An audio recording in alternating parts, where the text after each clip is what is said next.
Good evening, everyone. I'd like to call this meeting to order, please. Before we go on to item 2, I have a couple announcements. Many of you may know that our city clerk has had a medical issue.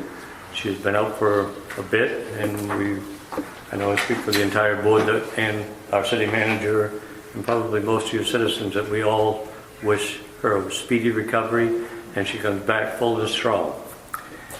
Secondly, I'd like to ask for a moment of silence for a former council president, Gilbert Murphy, who has passed away. He was also the chairman of the Eastport Port Authority. I'd like to ask that now, please.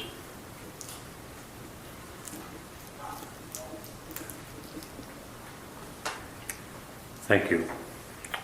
Item 2 is adjustments to the agenda. We have a few adjustments to make this evening, and I apologize to everyone first for that. I'll also apologize for not having provided agendas. I'm wearing Ella's hat today and doing so imperfectly. So, and I'm not going to be able to catch all the adjustments up here, but hopefully this will be close enough to get us through the night. So the ones that I have that I think I've got down correct is I am moving the public hearing on the fiscal 2026 budget to item 9. I am moving item 9 to 9A. 9A will be the action on the public hearing of the fiscal 2026 budget. I'm doing that because one of our councilors will be running late. I would like to have her here present and hear the public hearing, as well as we have some major adjustments to make to the public, the budget that's been presented. Nonetheless, I'd like to move that item 6. We are moving to 11A, I believe. Okay, so this gets more complicated.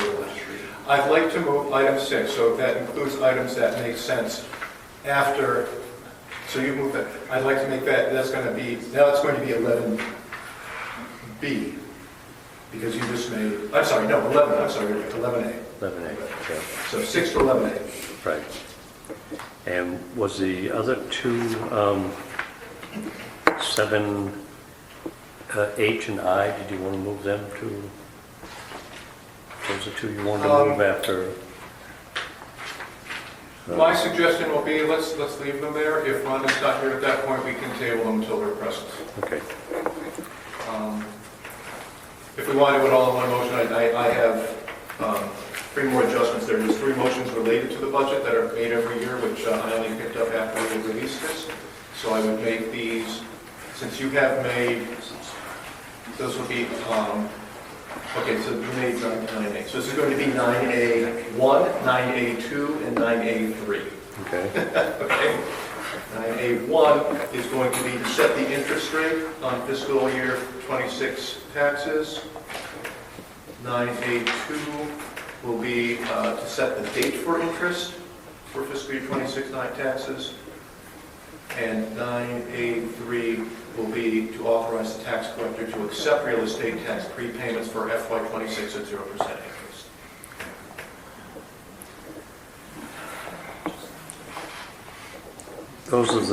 Those are the 2 major adjustments. I also have, I'm sure if Ella was here, she'd tell me, yes, you better do it right now. I believe we need a motion on the adjustments. Yes. So do I have that as a motion? I'll make that motion. I'll second it. Been moved and seconded. Any further discussion on the motion? Hearing none, roll call, please. I don't know what order Ella would normally call you in, but I'm going to Do it down the line. table because it's easier. Councilor Dana Cummings. Yes. Councilor Moran. Yes. Councilor Seeley. Yes. Councilor Wu. Yes.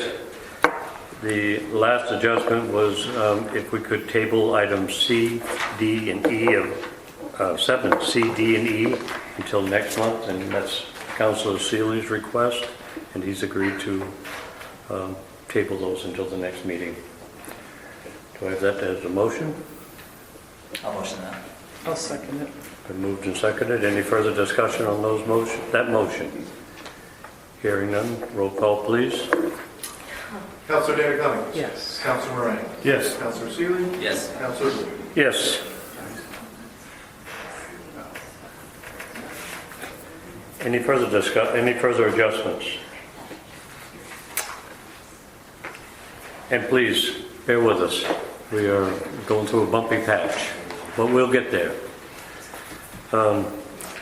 We are on to item 4, additional public hearings. 4A is new victualer's license for Richard Sullivan for a bakery cafe at 82 Water Street. I'm going to read all 5 of them. Item 4B is new victualer's license for Esteban Matea, doing business as Eastport Coffee Roasters, LLC.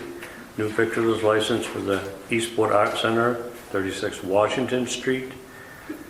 4D, special taste event for Dooryard Shine, LLC for July 4th and 5th of 2025.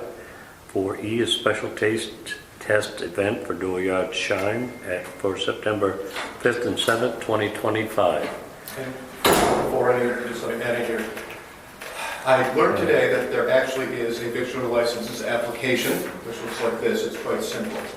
If we have them for Richard Sullivan and Eastport Coffee Roasters, I could not locate them, and I did not know we needed one, so Eastport Art Center had not submitted one. It asks for just the name of the owner, the name of the business, its address, telephone, and description of services. What happens with the victualler license is after the public hearing, if you're willing to grant it, they will sign a bond and pay $75. The bond states that they'll be following all the necessary laws and requirements of the state, and then we issue the license. In light of the fact that, we don't quite know what we're doing right now, and we wouldn't want to stand in anyone's way to open a business, I would ask that you consider that. We'll just ask them to fill out the application at the time of the bond and the license as well. Or prior to. Yeah. Yeah. My apologies. Okay. Do I have a motion? Those are still just in the hearing. What's that? We're still just in the hearing. Oh, yes. Oh, Just additional want to public preface hearing. that in case. This is open to the public. Hey, your chance. Anybody like to speak against or for any of those 5 that I've mentioned?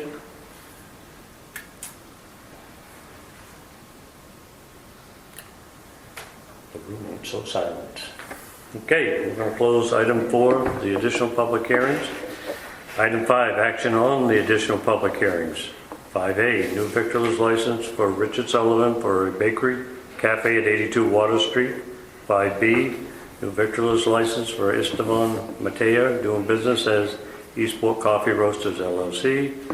5C, new victualer's license for Eastport Art Center, 36 Washington Street. 5D, special taste test event for Dooryard Shine, LLC for July 4th, 5th, 2025. 5E, special taste test event for Dooryard Shine for September 5 and 7 of 2025. A motion to approve all those. I'll second it.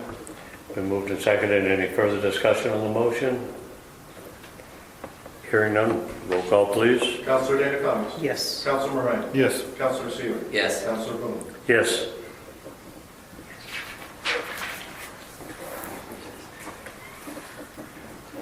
We're jumping to item 7, new business. 7A is schedule new public hearing for liquor license for Rumry Eastport LLC, doing business as the Rumry, 56 Water Street.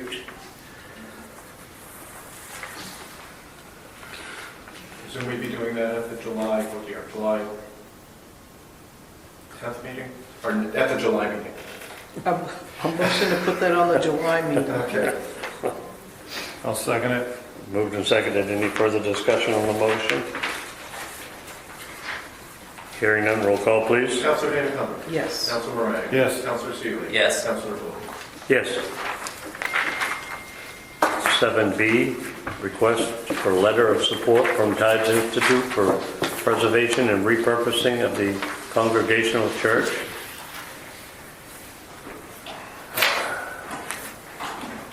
Should have that letter in hand. I do. I see that he was here or was here. Yeah, he's still here. Okay. He's crouching down low. He doesn't want to speak, but that's okay. Do I have a motion to support the letter of request? I'll make that motion. That's this one, Yeah. Brian, Yeah. that you're signing? Yes, and with the map. Yep. Okay. There's a map on the other side showing Yeah. exactly what the plan. And a motion, do I have a second? I'll second it. Been moved and seconded. Any further discussion on the motion? Hearing none, roll call please. Oh, Councilor Dana Cummings. Yes. Council Moran. Yes. Councilor Seeley. Yes. Councilor. Yes. We're going too fast, Brian, let us know. We're on to 7F, acceptance of a resignation of Michael Morse from the Energy Committee.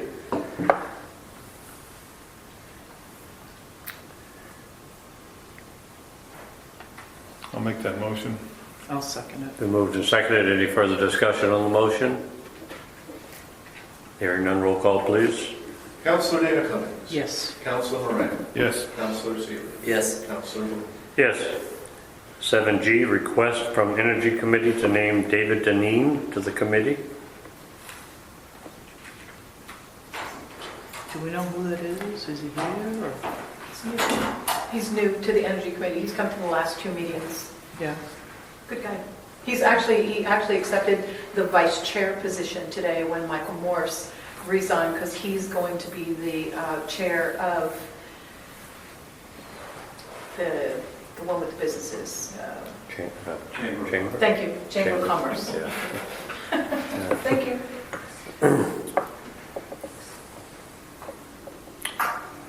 Do you know if he submitted anything to Ellen? Yes, I believe we submitted it. We missed the deadline last month, so it was submitted for this month for him to be on the, for council to consider him. And then if you consider him, then he'll come in and he'll sign his paperwork. Yeah, there should have been an email in the packet. It simply requested his, yeah. I'll make that motion. I'll second it. Moved and seconded. Any further discussion on the motion? Hearing none, roll call, please. Councilor Dana Cummings. Yes. Councilor Moran. Yes. Councilor Seeley. Yes. Councilor Boone. Yes. H and I got moved. They did. Okay, so we're on to 7J, approval of upgrade project to Fish Pier / Festival electrical installations. You should have a quote in your packet. The Fish Pier Electric has been a problem for some time. I personally didn't know that, but it came to my attention this winter when the temporary outlets had been left. And after walking through with Bill Barnett from Riverside, we pulled those out right away because they were unsafe to leave out. At the beginning of this month, I went to have them put back in, but Lisa Stephen had already spoken with Bill at some length. We have a bunch of issues with it. The box is somewhat corroded, and none of the wires are properly in conduits. It's just not been, people have done their best to try to make sure we can provide the service, but it's not been properly maintained over time. So we need to replace the box. We need to replace out many of the fuses don't fit the box. I don't know if I sent you guys that picture, but they're like too large and kind of wedged in there. We have to completely redo the service, get it properly grounded, and we'll be purchasing spider boxes, which are just the outlet boxes, that we'll be able to keep track of. The new service will allow me to pull the panel after each festival, so if someone was hoping to park their RV down there for a week or something, sorry, we don't have the electric. And it's just necessary. We need to get it done if we want power from before. So the quote from Riverside came in, I'm sorry, I forgot the exact last number, 7,600, something like that? 76, 37, 32. Under normal circumstances, I would have gone to bid on this, but I discovered it late. That's on me. We've been working with Riverside all along with this. There's just no other way to get it done in time. So my apologies for bringing it to you so late, but as it exceeds my $5,000 authority, I need to approve it. I'll make a motion to approve it. I'll second it. Moved and seconded. Any further discussion on the motion? Hearing none, roll call, please. Councilor Dana Cummings. Yes. Councilor Moran. Yes. Councilor Seeley. Yes. Councilor Boone. Yes. Item 8, minutes of previous meetings. Yes, so we should have 3 sets of minutes. I have written them and have in Ella's absence. As you can see, they're fairly minimal. They mostly consist of just the motions and the votes. A couple of things when it was necessary to clarify or if there was a major point made. We will be posting the voice recordings along with these minutes because I've indexed the minutes to the voice recording. So if someone really wants to hear what was said, they can go back and listen for themselves. Those are for the 3 May 14th regular meeting, May 20th special meeting, and the June 3rd emergency meeting. Do I have a motion? I'll make that motion to accept the minutes for the 14th, the 20th, and the June 3rd. I'll second it. Moved and seconded. Any further discussion on the motion? Hearing none, roll call, please. Alas, we're only 16 minutes in, and we're about to be getting, and Ron is not here yet, so I I can understand really this. draw this out. But, well, Counselor Dana Cummings, Yes. Counselor Moran, Yes. Counselor Seeley, Yes. Counselor Vogel. Yes. You didn't realize, Brian, I had to pick an ice cream on the line. Okay, we're on 9. Or 9A at this point, which is the actual public hearing on the budget. That's 9. Well, 9 is the public hearing. 9A is action on the public. Oh, correct, I'm sorry, yes, very good. So, the public hearing is open to the public to speak on the budget, and the budget is the public hearing that has been published. Unfortunately, I don't believe that that can stay. So we need to, a good word is tweak the budget.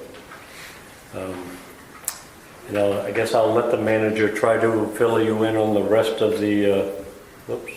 No, go ahead, I'm sorry. I thought that was a hand up. Oh, it was, but go ahead, I'm sorry. I'm going to let Brian speak to the budget issues that we have at hand right now in front of us. So, yes, in the light of the changes in the last... Brian, can you speak up just a little bit? Oh. It's a little hard to hear you. That's why we have these speakers And I know here. I'm hearing challenged, I could, but well, I can certainly project more. I've been trying not to overspeak right because it there comes is out better. too far. Okay. thank you. So I'm just going, there are a number of changes to revenue which would improve our situation, but there are additional changes to expenses. So I'm going to, I have a summary here, but I'm going to want to read it first and then I'll put it up there for your reference.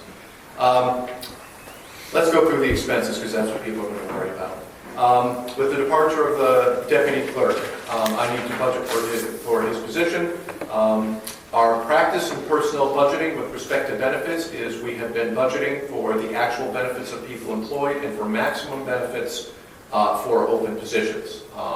I honestly don't know if that's the best practice, but it's what I've been following and what I proposed last year. That means we need to add the possibility of full health insurance to that, so that will increase that position by about $36,000. I've also, for safety's sake, bumped the payroll amount to make sure there's some cushion there.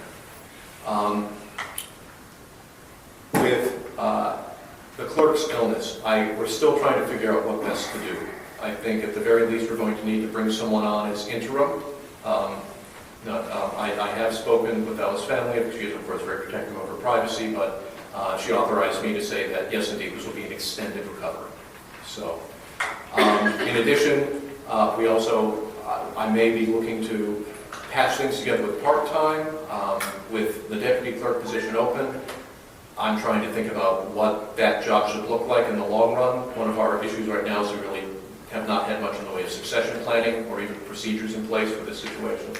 So I'm going to propose that we add $70,000 for essentially all the costs associated over the next year with dealing with this situation. I am, however, going to suggest that we offset that from unassigned funds, and I will discuss that in more detail when we get to the capital plan, but we will have the unassigned funds to do that. So that's actually a net zero to taxation, but it's a one-time thing. Anything that comes out of it, should we increase payroll, change positions, whatnot, we'll have to deal with next year's budget. There are a couple of smaller things. The Washington County Governments has started up. I missed that. That's another $900. Our general line in admin has risen faster. There were a couple of things I had not expected, so I added $1,000 to that. I'm also asking for an increase of about $14,000 on the payroll benefits line for police. I am sure that I'm already getting sound that numbers are going up, and we still have an open position. So that represents the possibility of going to some maximum hourlies for both full-time and part-time that are going to be more in line with what we've gotten. It's a total of $14,000. That's inclusive of benefits. Against that, I've got a few lines I'm suggesting we change. We have an investment interest line that was budgeted at $40,000 this year, and I put it down to $30,000 because it's basically interest on what we have in the bank. We're going to come in at 60, almost 70 this year, because I believe we're at 67 right now. So I think it's prudent that we can knock that up by $20,000. Clerk revenue, which is liens and other such things, has been running at $9,000 for the last year. I kept it at 6 as a kind of a cautionary thing, but I think we can put that up to 9. In addition, if anyone is familiar with the Blanchard or Houghton or Houghton Fund, I'm not sure how it's a fund established many years ago by an Eastport citizen for the benefit of the worthy poor of Eastport. I believe it had been administered through the Unitarian Church in the past. Bar Harbor Banking and Trust transferred ownership and control of that to the Maine Community Fund, stewardship of that. And part of that arrangement, and this was done with the Maine Attorney General, is the funds come to us now. So we have about $6,000 in the bank from the last 2 years. And I'm proposing to take $5,200 of that, and that will offset the budget line for GA and for the increase of programs for Downey's community partners. I'm also suggesting that we attempt to raise our overlay. I believe that the budget I presented before, the overlay number was $6,000. Overlay is there for uncollected taxes, for abatements, but it's also something of some breathing room. Well, we're going to talk about capital in a second there. The primary way you fund your unassigned funds. We're going to talk about unassigned funds. And the primary way you fund unassigned funds is from the difference between revenues and expenditures. The general fund policy, which I perhaps maybe we'll talk about it after this. The general fund policy I'll be bringing up, suggests that that's how we have to fund it. And to do that, you need a reasonable overlay. Our overlay could be as high as, I believe, $150,000. I'm proposing we take it to $58,000. All of these added together, we came in with a net increase of about 7.37%. This will end up with a $58,000 overlay, and all the changes I put in there. I'm coming with a budget now at 9.02%. And now I can go ahead and share this spreadsheet. Now, unfortunately, council's behind you. I apologize for that. Brian, I'm going to ask you again, can you please? I'm mumbling again. My apologies. You really are, and I adore you, as you know, but I think there are people here who would really like to hear what you're saying. I'll bring it up again. I'm sorry. I'm at the end of a long day. It may be, I it may miss how much be you're speed. increasing the police What? budget. It may be speed. Oh, Slow shall down I just a also try to slow down? Yes, Yes. please. Thank you. My apologies. Could you repeat how much you're increasing the police budget? 14. 14,000? Yeah. And that's in addition to last year's increase? Well, everything's in addition to last year's increase, of Okay. course. Yes. Or decrease, whatever. Thanks, sorry, I missed Yeah. that. Thank you. So I can break down individual lines. This gets rather complicated, but that's the overall change. Now, I guess I'll leave it there. That is what I would propose. I do also have the spreadsheet from the original 7.37. I just don't believe we'll be able to, we certainly won't be able to act on our immediate crisis in City Hall. That'll be very tough to manage. So with that being said, I would like to open the public hearing part of this, and I would ask that you please take your turn one at a time, and please announce who Can you we are. please make sure that microphone that you've got, Victoria, is on? And I say this every time, and I will say it again, the closer you can put it to your mouth, the better. It needs to feel uncomfortably close. Perhaps I may acquire another microphone at some other time, but this is very directional. Brian, could you also, just for those of us that are sight challenged, just relay how much of an increase this is now compared to the 7.3 something previously? That would be a great number to have right in front of me. I will get that for you. I apologize, but I just can't. I can get a ballpark on that in a second. And I bet others can't either. So it's 1.65 increase. Okay, thank you. You said 7.37 is what we had Right. originally, and now you're proposing 9.02? Thank you, Victoria. There it is, yes. That's what I need. Thank you. You first. Yes, please. Well, anybody can go first. Victoria Gans, 15 Shackford Street. So a 1.65% increase to taxation. However, if your deputy clerk comes in and does not need benefits, then you won't have to use that 36,000 that you're setting aside, That is correct? correct. Okay, so it doesn't, and if you don't use it, then what are we doing next year? So in general, if we come in under budget, for any reason, and we'll come in under budget a little bit this year, and that, to be clear, is our aim. And assuming we have already swept out our capital accounts and that sort of thing, it goes into unassigned funds. At this point, we are very healthy in unassigned funds. Yeah, I don't know exactly. We'll get to that when we discuss the general fund thing. Right? We're proposing that we carry a minimum of 11 weeks and a maximum of 14 weeks of taxation in our general fund. And anything in excess of 14 would get automatically swept into capital. So what we would find ourselves with next year would be we would get a new number on our unassigned funds. Generally speaking, we're going to have enough capital and other projects in the next 5 years, I imagine, that we will have plenty of uses for anything we come in under budget. We'll have plenty of stuff to run through capital in the next 5 years. Okay. And one other question, please, Brian. What was the total increase in revenue?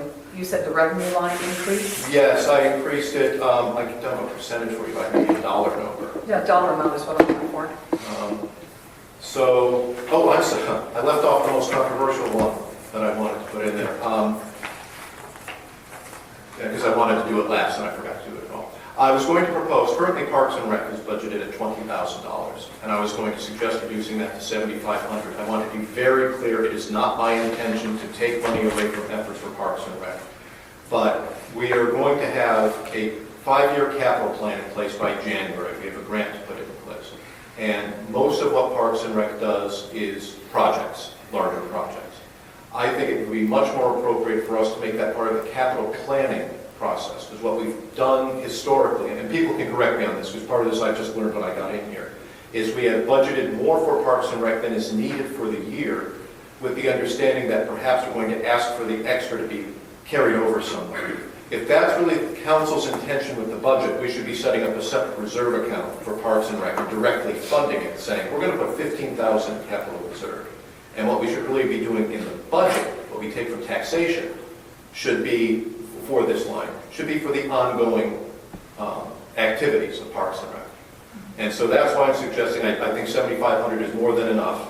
And as far as I know, and Lana, correct me on this, I'm not aware of a major capital project in the coming year, but that would be... They're talking about things, but they haven't Right. committed to. So by doing that, that frees up another $12,500 to offset taxes somewhat. And again, the intention is not to steal money away, but to make, large projects of any sort to be part of your capital planning, and you'll decide your priorities then.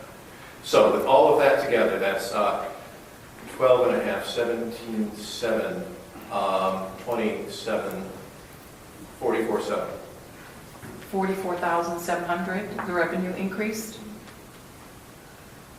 44,700. Okay, thank you. Your microphone is dead. Okay. Batteries. We do have more Do you have batteries. double A's somewhere? Oh, wait, are you sure it's dead? I'm positive it's dead. It says battery flashy right there, and then it shuts itself off. How about that? That means dead, right? I'm sorry, I checked it right before, and it was all the way full, but the battery's lying.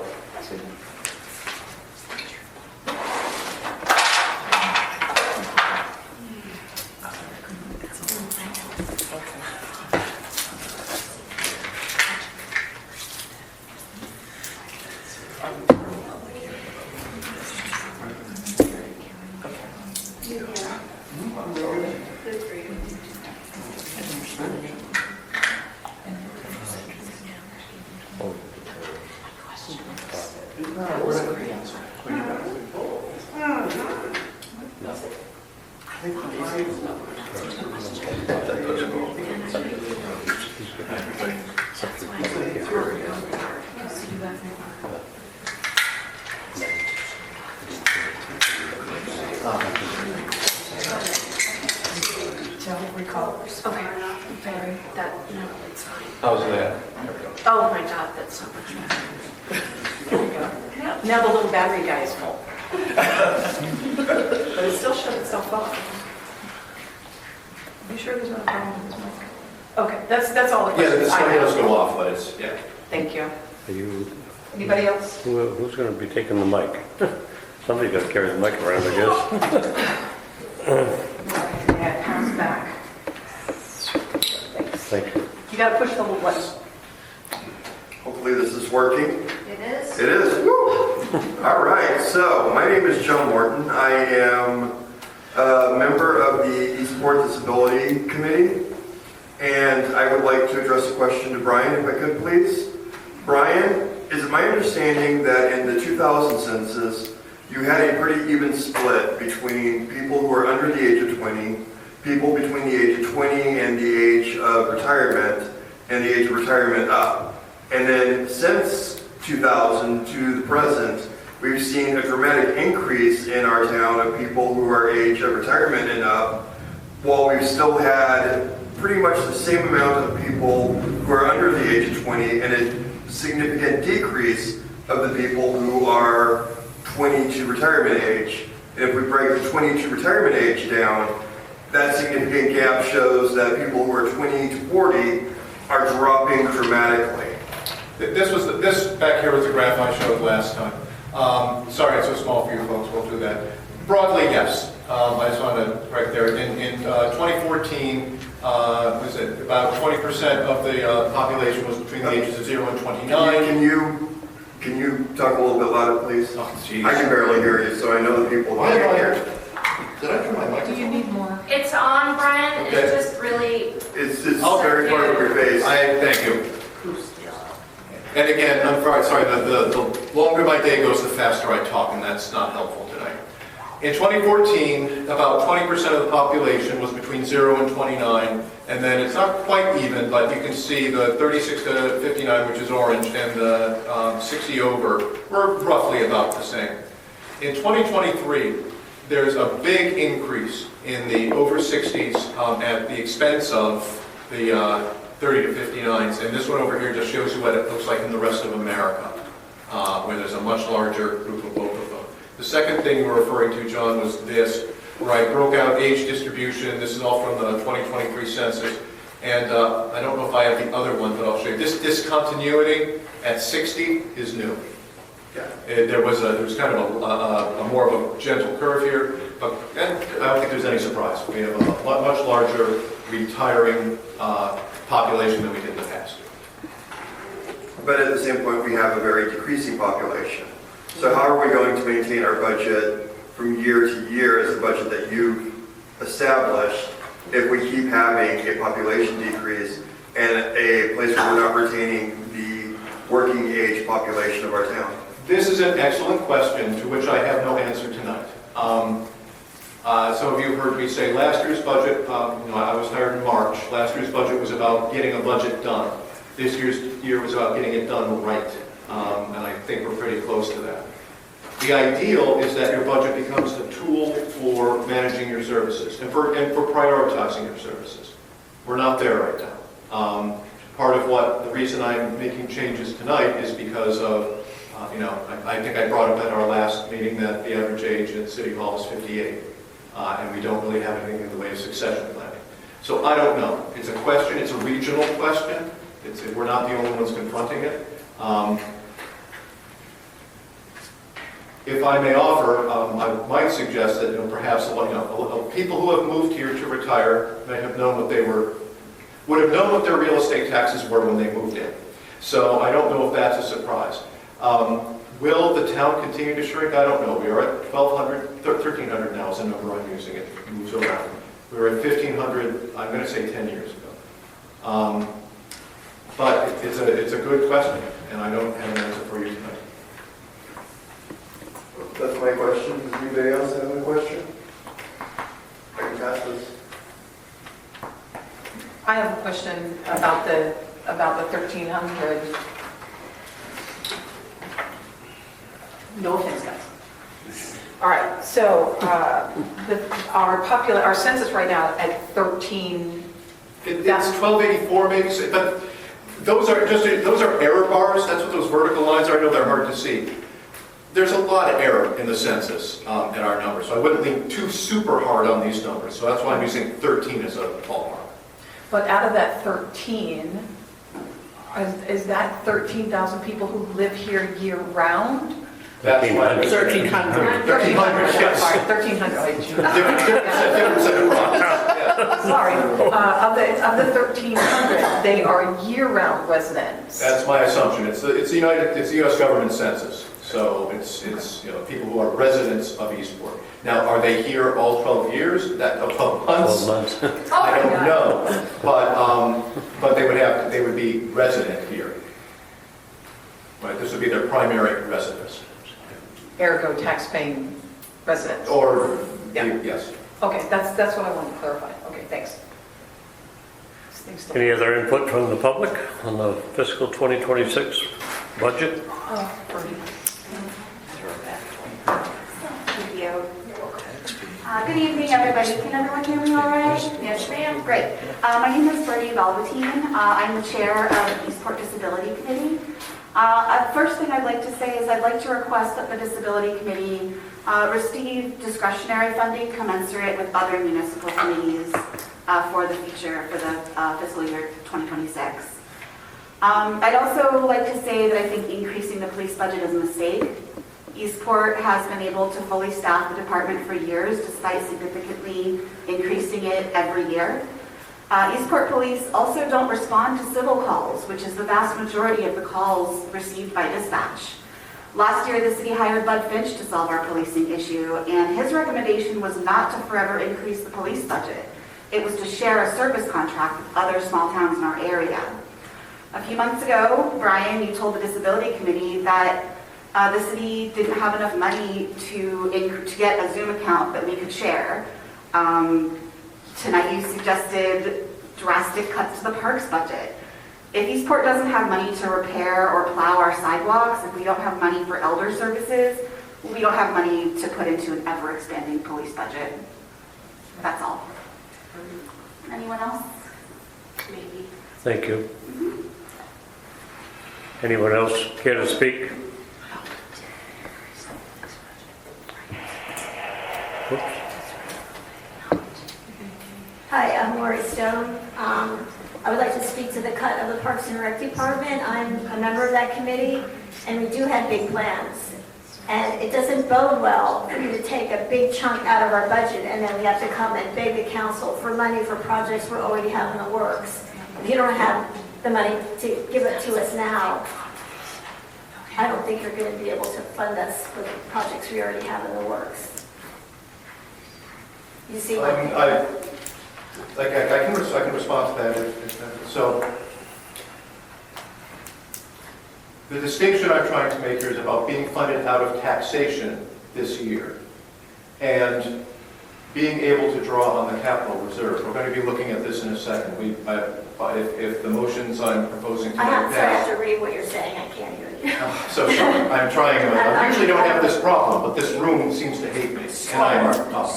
It's not that I'm not looking at you. I have to read. Okay, I will try to be slower. The distinction I want to make is between what do we want to take out of taxes this year for Parks and Rec versus what strategic spending do we want to do for all capital projects across the city. Typically, one funds those sorts of capital projects out of a capital reserve. We have $98,000 in this year's budget. Will actually be less than that because of Perkins Road. We'll discuss that in a second. And $98,000 next year to go to capital projects in general. That would normally be accompanied by a 5-year capital plan where the city would set out all of its major capital goals for the next 5 years and discuss how to fund them. If there's something that Parks and Rec needs additional money for this fiscal year, that's certainly something I'd be open to. And if given some of our other priorities, we can talk about that. However, the practice of asking for large budgets and then asking for that money just to be carried from year to year, it's not good planning. First of all, there's no guarantee of it being carried over. Each one of those requires, so you'd have to come begging anyway to City Council. And more importantly, it kind of puts you guys in this kind of corner where we do this thing with Parks and Rec, and maybe we give them money and maybe we don't each year, as opposed to saying Parks and Rec is part of the overall capital strategy of the city and should be discussed in the same breath as road repair and grant matching. That's my opinion at least. And so my feeling was that a cut to 7,500 was not going to cripple Parks and Rec in the coming year, and that they would be part of the broader discussion going forward. That was my intent. Wouldn't it be a different way Wait a to say it? minute. Please state who Just, you I are. understand, maybe another, Bob. Bob, Thank you. CFO, 3rd Street. Another way to say it is Parks and Rec has their, kind of their operational budget. Now they have 2 buckets they're gonna draw from. They have their regular expense stuff, and then for their projects, they still have maybe, I think I heard you say $15,000, that it just comes from a different, say, account. Is that a different way to say it? So they still have the same amount of money, it's just a different label on it. I guess one distinction I would make is that if it is council's intention to build up a reserve for Parks and Rec in specific, we don't have any other reserves like that, really. We have some earmarked funds, but no reserves. If that's council's intention, we should create a Parks and Rec reserve and fund it explicitly in the budget and say we're going to put $10,000 a year aside specifically for Parks and Rec purposes. That's different from a yearly funding and then hoping to carry it from year to year. In general, it's not good practice to carry overages from year to year unless there's a specific purpose. For example, well, I'll leave it there. Chris is trying to speak. I also agree, Bertie, about increasing the police budget. I don't think it's prudent at this time. Can you And give, that 15,000 in the general fund is not earmarked for Parks and Rec. That could be used for other things, right?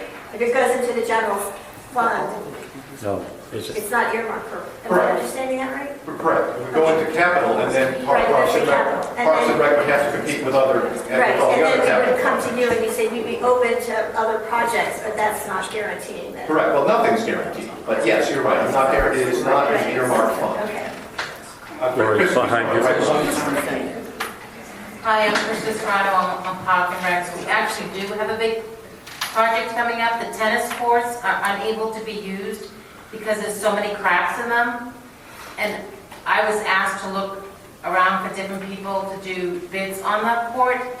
And I spoke to 2 people. They think it needs to completely come up. We really want pickleball, tennis, and basketball there, but the current court is not acceptable, the flooring of the courts. So there is a big project coming up. We want kids in the community, but we have nothing for the kids. So if I We may, want families to come to Eastport. We have nothing for families. So we either have to say, we're going to work on Study Field with Park and Rec, or we're just going to say we want this to be a retirement community. so if I may, however, I mean, let me assume that it's probably not a project that will get executed this summer. That might be a perfectly reasonable thing for us to be putting on our capital plan for next fiscal year. So we would be funding that project specifically. And yes, now there might be other capital projects, and it would be it's the council's purview to set priorities between them. But that's how I'm proposing we would do better to fund that so. Oops. Good. You got the mic. Yes. Richard Adams, Snow Street. Nobody wants to bring it up at any meetings is the school budget. Why do we have a $3 million budget for the school? And we have tuition students that pay for their salaries and their benefits. I'd like to know why we have a $3 million budget for the school. So of course, I can't answer that. The school budget is not mine, and I would take that to the school committee. I will say that I've told council in previous meetings, and I'll do that this year for me, I'm planning to concentrate primarily on financial issues, to try to really understand the budget in detail. And that I will be looking into understanding the school budget. I honestly don't understand it right now, so I can't give you an intelligent answer to that. I think there's probably an intelligent answer to be given. I would suggest that, in the future, if we're concerned about the school budget, you really do need to speak to the school committee, as it's their vote. But we have to pay for the school budget. You're correct, but the way we're structured here, it's the school committee, an elected board, elected by the same voters who elect this council, who make the decision on that budget. I don't understand why $3 million for a school that don't have any students in it.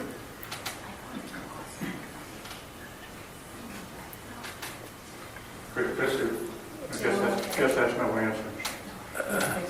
I'll take it up to Victoria. It's her turn.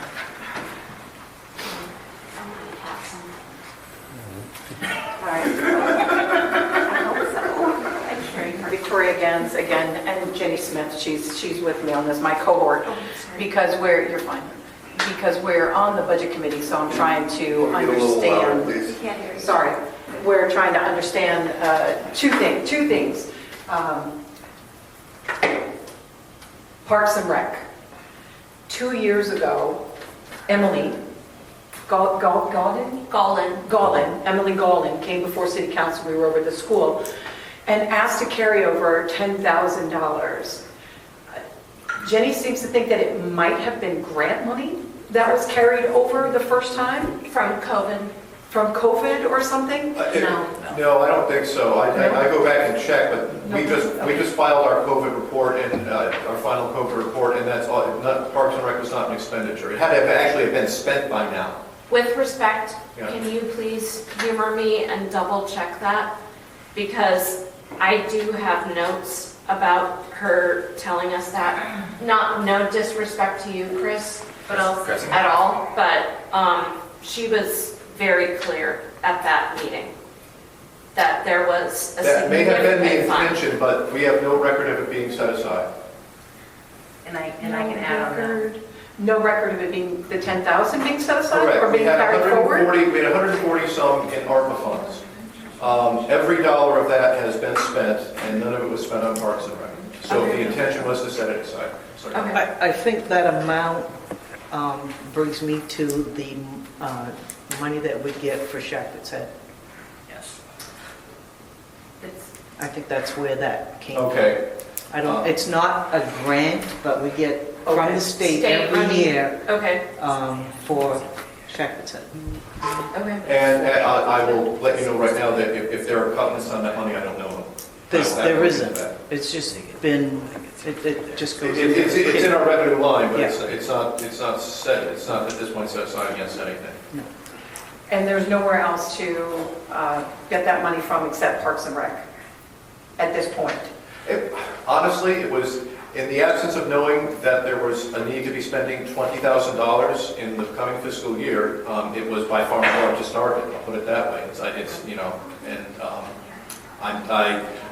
I am not married to this, the council can certainly restore it, but I was, in general, trying to do everything I could to minimize impact of taxation, and that was in fact one of my choices. And I'm just trying to understand it as a resident and as a budget committee member. Lastly, I missed what you said about, I cannot keep this microphone on. You're on. I Yeah, missed keep what it you right in your mouth. said about the police budget, 14,000. 17. Oh, 14. Sorry. We did not vote for an increase in the police Correct. budget. May we understand why they needed additional 14,000? I missed what you said earlier. Because we are looking to fund our open full-time position. And I'm hearing a lot of talk and not a lot of, that we may need to be looking at raising police payroll. I have nothing concrete For right now. competitiveness. But the police merit market remains extremely competitive. We are still paying under what other places are paying. And in the absence of the third police officer, which we're still trying to make sure we're as fully staffed as possible. And that's my, I can't give you a science, so give you science behind that. My feeling of looking at it and making some guesses at where things were going. Keeping in mind, I'm trying to budget for the entire coming year. So Brian, that was not, that, sorry, that was fun. That 14K is to add on to wages for existing Correct. staff. It's not It additional is not positions. Correct. denying what And to we, be clear, it's not like necessarily being added on, but I need, if I'm going to You need want it flexibility, I want to anyway. make sure I have Okay. it, rather than having to take it from That's somewhere else. clarity, thank you. Okay, so again, that may or may not be spent. Correct. All right, I'm with you. Thank you so much. Anybody else? Further comments from the public? I have a question, I guess, but I've already spoken to someone else, so. No, I just have to quick. I want to say one more thing about the park and recs.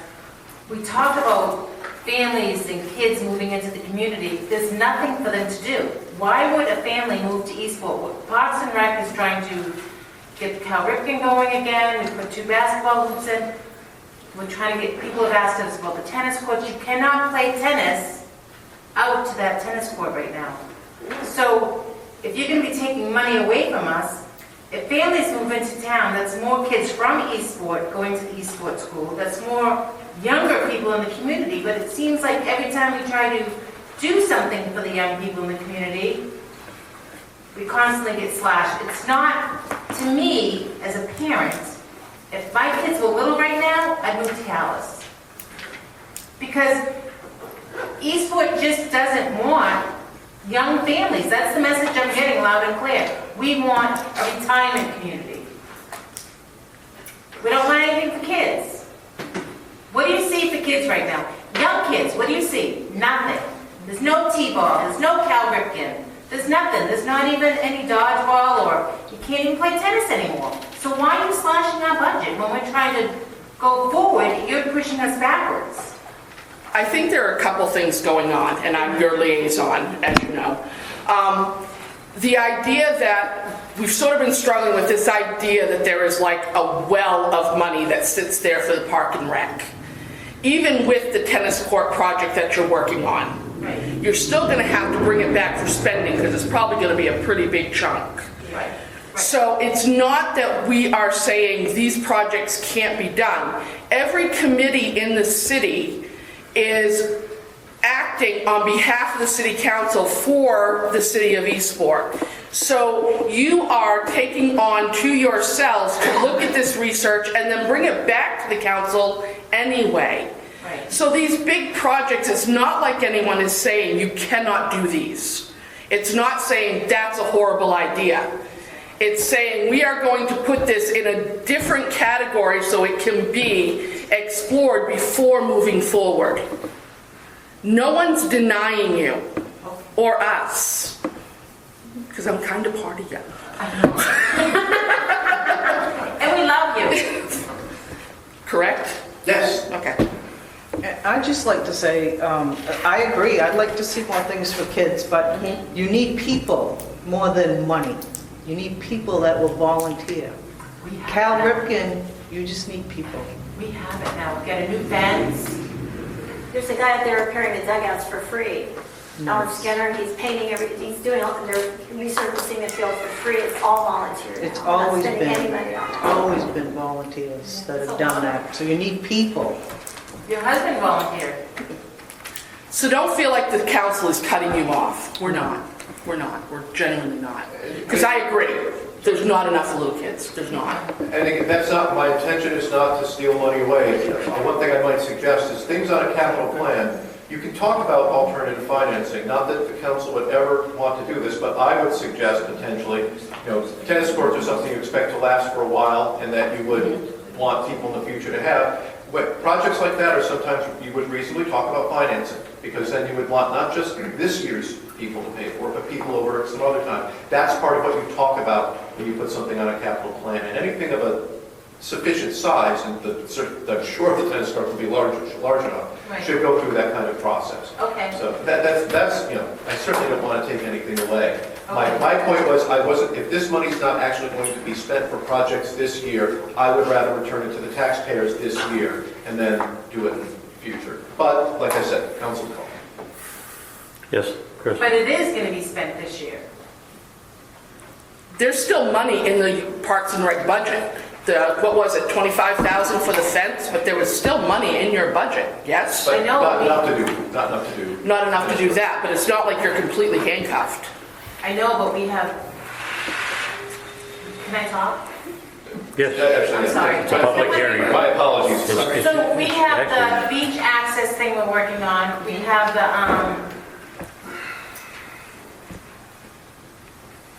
didn't go to the last meeting, sorry. Well, the movies, but they're. The movie thing's already paid Yeah. for, but we have 4 things in the works already, and $10,000 is not gonna cover that.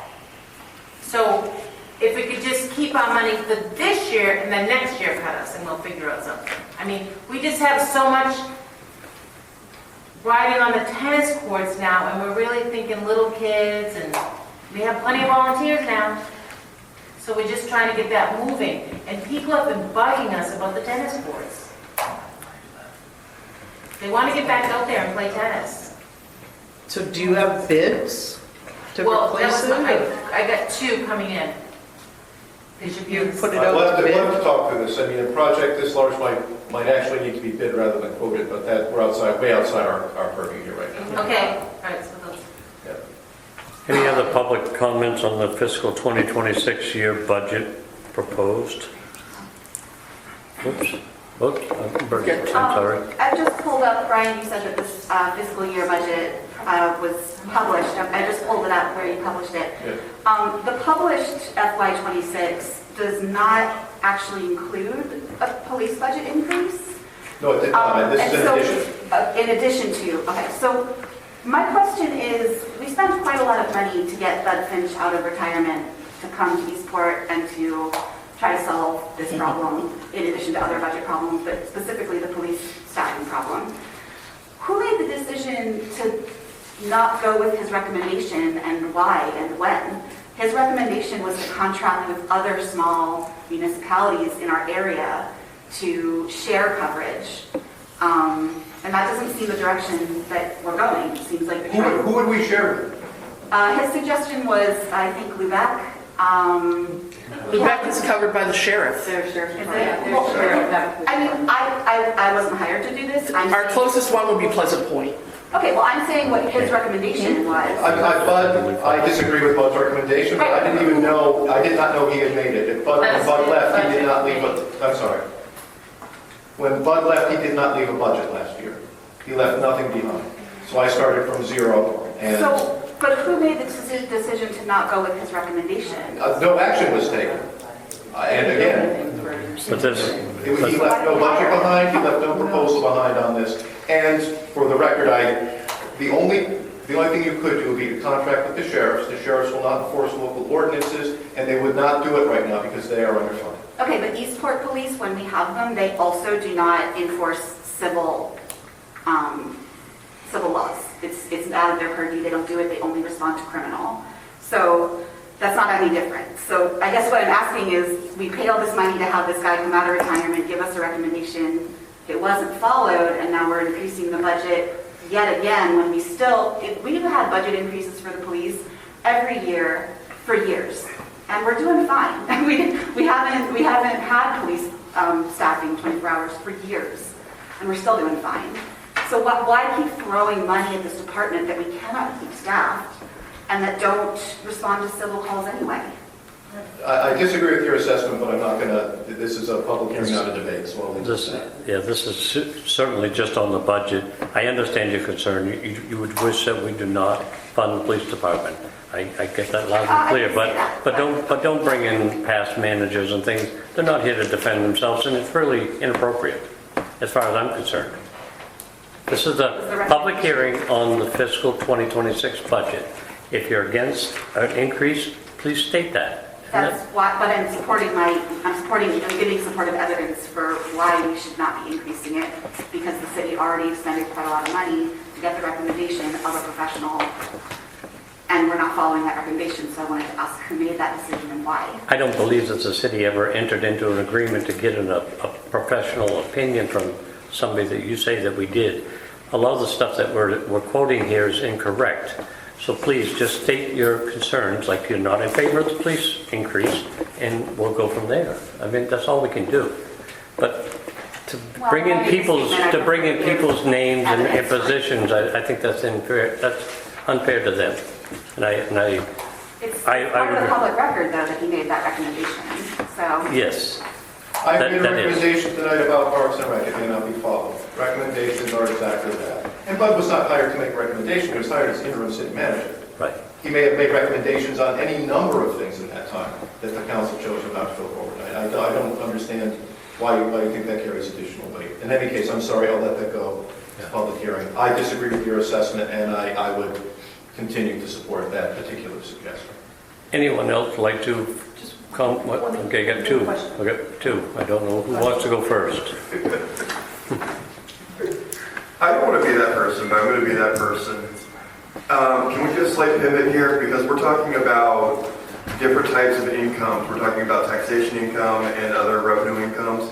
Can we just get a quick breakdown of what the revenues are and give everybody a chance to like take a breather? I'm not sure I understand the question.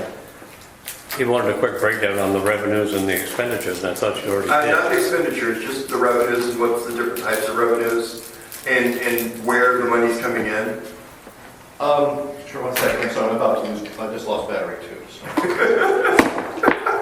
Must be an energy field in here tonight.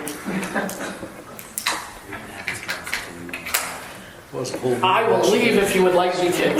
So, give me a second. He said there was no battery problems until I showed up. Oh, no, there were. This is my revenue budget page. I did not build this to be maximally visible to you, so I apologize. So I've broken revenues into... Brian, again. Sorry? You have your microphone pointed away and it's not picking up. All right. And I will try to slow down again. So here's how I've broken up revenues. I have what I'm calling here, they're not in order of priority, this is not for my ease of going to commitment, but there are state funds that come in that do not affect the tax commitment. They include the veterans reimbursement for real estate taxes, tree growth, the parks fee amount, and Public Works Road Aid, also known as LRAP, if you're a Public Works nerd. You'll see that that's the total of between 38. It was 38,000 budgeted last year. We're coming in at 40. I'm budgeting about 40. Then there's what I call the special commitment revenues. They're special because they affect your calculation of mill rate. The biggest one by far is revenue sharing. That's sales tax sharing.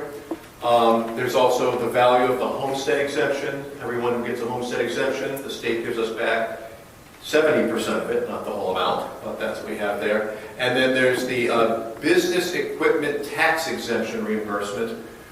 These are significant numbers. As you can see, it was budgeted at $610,000 last year. We're at $603,000, but we're expecting a large, the rest of homestead to come in, so we expect it to come in higher. This is budgeted high right now, and this is the state's estimate on revenue sharing. I'm a little nervous about this number, but I'm not an expert on revenue sharing. Given, for example, the fact that we're a little concerned about what might happen to Canadian tourism, that might be high. But I'm not going to argue with the state at this point. I'm going to take their estimate. So everything that comes from the state is about $715,000. Then, I don't know if you want me to go through every single one of these lines. Let me put out some of the larger things. Tax interest, I've actually, why did I decrease that? That's decreased from before. That's potentially a place where I could pump revenue on, honestly. I didn't catch that. This is an investment, that's interest on our funds, pretty much nothing else than that. Excise tax, I'm estimating $200,000, we're at $212,000, that's what you all pay right at the city rooms for your cars, and everything else is smaller. That adds up to about $329,000. So that gives me a total revenue of about $1 million over 943. It's a significant increase. Most of that actually is in that revenue sharing. There's not much, the city is not a business. The few things we can control for revenue are things like, legal, policing fines and whatnot, which has not been a strategy of the city of trying to raise money on the backs of that way. Plus, we have some trouble with enforcement. So that's where our revenues come from. And of course, the biggest revenue of all, of course, is, you saw it, taxation. 3.8, I believe, is at 3.8 million right now. All right, thank you. Just a quick follow-up question. Is there any other revenue that might come in that you didn't cover in that might, because you said the state might not come in, so we might actually have a budget shortfall. Correct. Is what I'm If hearing. that happens, if revenue sharing declines, God forbid, 10%, I'm 40 grand short. Okay, thank And you. we will cross that bridge when we get to it. All right. Is there anybody over there? We've got a lot from this side before I pass it off back.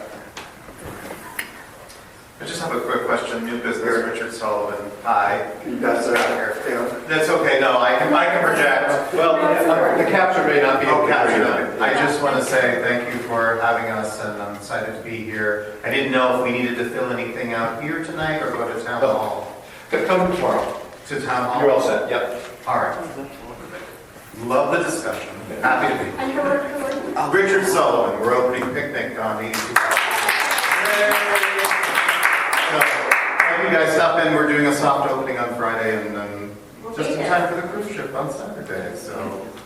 Thank you. Cruise ship and the airport It's up, on it's up Saturday? here. Yes. Thank you. Okay, thank you so much. Thank you. Everybody. Victoria Gans again. One quick question on the carryover budget. If it's carried over funds, does that affect taxation? Or if it's carryover funds, does that affect taxation? Well, it affects what we have to work with, so I'm going to be talking about we've been using carryovers in a way that I think is fairly sloppy. I don't know what the rationale was. We have a couple of carryover funds. We have an infrastructure one, we have some other things. I'm going to be recommending that we lump them all into capital expenditure. Because what happens at the end of the year is the difference between expense and income, which should almost always be to our good, because I'm not legally allowed to spend over what our net expenses, flows into unassigned funds if it's not otherwise put somewhere else. For what I can see, the city has tended to use carryovers before, kind of as we'll just store some money here or store some money there. I've said at several meetings now, my belief is that a carryover should be used for a specific project that could not be executed on. So, we were going to do something, it couldn't get done this fiscal year, it's already been taxed for. So why would we tax for it again? We'll put that aside. Some governments, I'm going to pick on the county again here, have used that leftover money to carry over to offset taxation. And that's why it went up 21% this year. And I'll leave it at that. So it's bad practice. And I understand that. Yep. My question is specific to Parks and Rec Yep. because they came before council and asked to carry over $10,000 and it was approved. So theoretically, that's last year's budget and that's last year's taxation. So actually, there's been no carryover from last year's budget. I actually have an item for it tonight, which, newsflash, I'm going to recommend you not act on. Because I would prefer that go into capital reserve. There is an existing, I'm going to say 15,000 carryover. I have to look that up. That's historical. That's been just sort of accumulated over years. It's sitting in a spreadsheet. A carryover is a strange beast because it's not legally earmarked, right? It's not a segregated fund. It's just a number we keep on a piece of paper. Remember, we set aside this much money for Parks and Rec next year that we'll keep track of. Whatever the overage is this year, because Parks and Rec will exceed its budget this year. Because I'm waiting for the invoice on the fence, but the fence is I believe it was bid out at 23 or 24.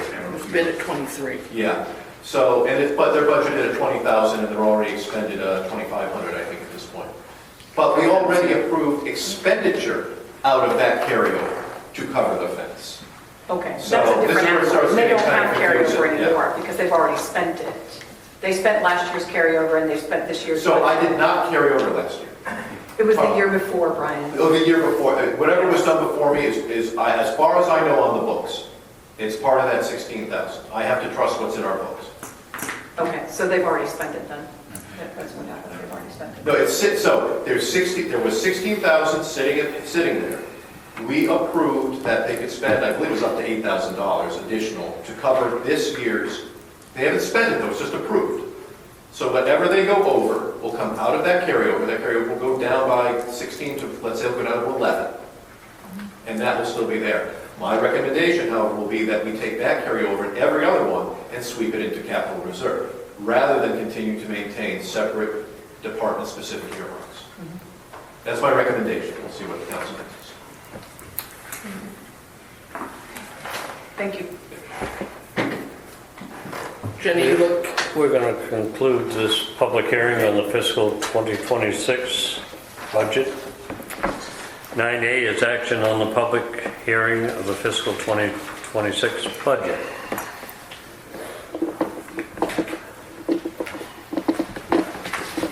This motion typically takes the form, here historically, we're not going to have these in. I'll get it there in a second, the back document. Good, where to go? Where's that going?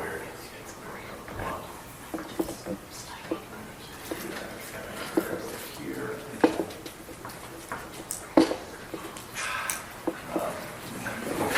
Yeah, it's a long day. Mouse over on another screen, whatever. Come back to this. my computer, whenever I hook it up to that, it has its mind of its own. There we go.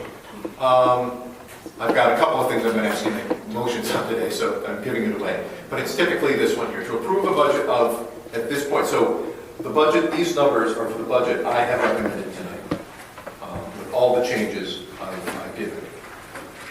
That would be to approve a budget of $7,032,655 in expenses, of which $4,082,194 is for education, raising $39,039,541 in taxes.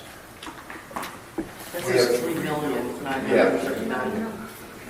That $7 million includes all of school, right? So I often talk about the budget, about the net to us, what we're actually paying in taxes. That's the full amount of school, but school has a significant amount of income.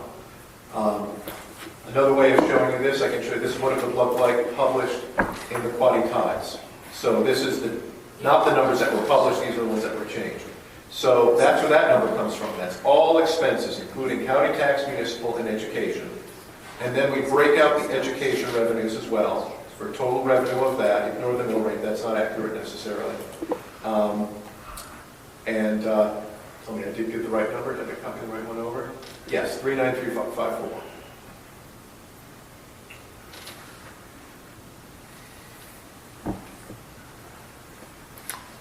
If it's council's hope to change anything, I can't do that live for us right now and give you the correct numbers. So that is an overall what percent increase of taxes? 9 and some hundreds. That's on another sheet here. 9.02, you said. Thank you. Yeah, I'll get that back here from the other one. 9.02.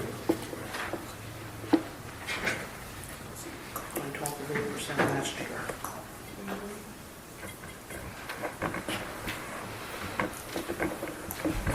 This is where the difficulty comes. You can look at it and justify it, but at the end of the day, it comes out of people's pockets. Yep. And it's hard.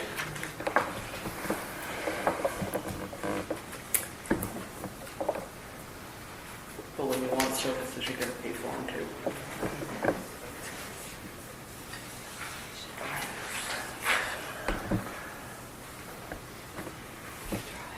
And I'm not sure if council would like to address any of the issues that were brought up here earlier.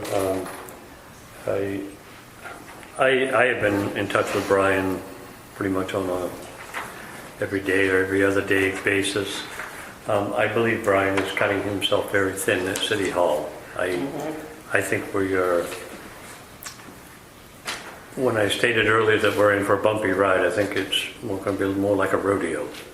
It's going to be bumpy, real bumpy. I don't think in a month or 2 months' time we're going to be even coming close to being out of the water. The positions that we're trying to fill are not positions that answer the phone. You've got to be trained, you've got to be certified, you've got to be bonded, you've got to be probably the pay rate is going to be commensurate to the positions.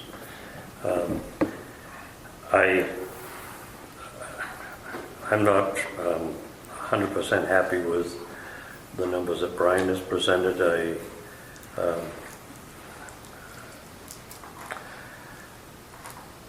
I hear a lot of complaints. Now and then I hear a compliment. Tonight I didn't hear anything about fixing our roads. There's a couple $100,000. We really want to take this budget up a little bit higher. I think it's something that we need to do. But I think Brian has a good plan in place to put that into his capital reserves, to spread that out over time. I was at a couple of the budget hearings I was able to get to. I did express concern with the 9-point-some increase at the school department. I thought we should be closer to 5%, much like the city was down to 3%. I thought about maybe splitting the difference. They come down to 6%, we go up to 6%. Try to make it work. It is a unique format that's how that budget works. The school board passes their budget, they pass it on to us, but it's up to council to give the final authority on the school budget and the city budget. I'll be 100% honest with you, I don't see any way of getting out of this budget tonight without a major tax increase. I don't see it. If we are going to be serious, we can start reducing things way down. We're going to cut services. We're going to cut education. We're going to cut a lot of things to save our tax dollars. I took offense that we don't promote for our students or our youth. Look at the school budget. You don't call that promoting? We're spending a lot of money on our youth. It's our education. I don't believe we're getting the students here. The younger families aren't moving in here. I don't see them. Maybe they are. I do see more elderly people coming this way. If you want the services, you have to pay for it. I think that's very clear. The police department, I am in support of. I do believe that we need police coverage. I'm concerned with statements being made that they don't do this, they don't do that. I've talked to the chief. I'm not afraid to talk to him. I have no problem with his department, the way he's running it. And even more so, it's really not our role to do that, it's Brian's role. We hire our manager to run our department heads. We also need to give him the funding to appropriately run our departments. If we don't, we have to blame ourselves, not him. He's doing the best that he can with what he has. That's my 3 or 4 cents worth. You guys can jump in anytime you like.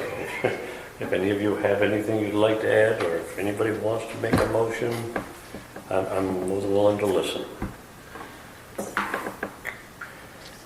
I don't like it either, but it's necessary, and I trust Brian. He's doing what needs to be done, and I think he's very fiscally responsible, so I support his budget. I do support it. This is probably the best I've seen it laid out. I've ever seen it laid out. I've been on the council before. I've never had it like this. I commend the budget committee. They've done an awesome job. They've worked good. So I don't see any way around this. I don't. Yeah. I wish there was, but if you want the services, you've got to pay for them. I don't like it either, but no one likes taxes.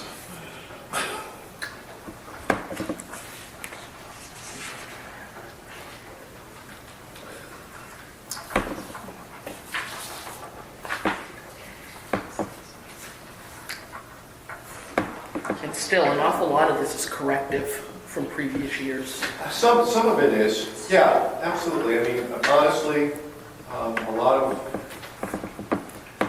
yes, I don't want to throw anyone under the bus, but we're still finding our way through things. I mean, part of our increase last year had to do with, I'll say, insufficient attention to payroll over 10 years. And you may recall last year's meeting, we had some kind of sudden increase. It wasn't the way I wanted to do it, but I couldn't argue with the motivation behind it.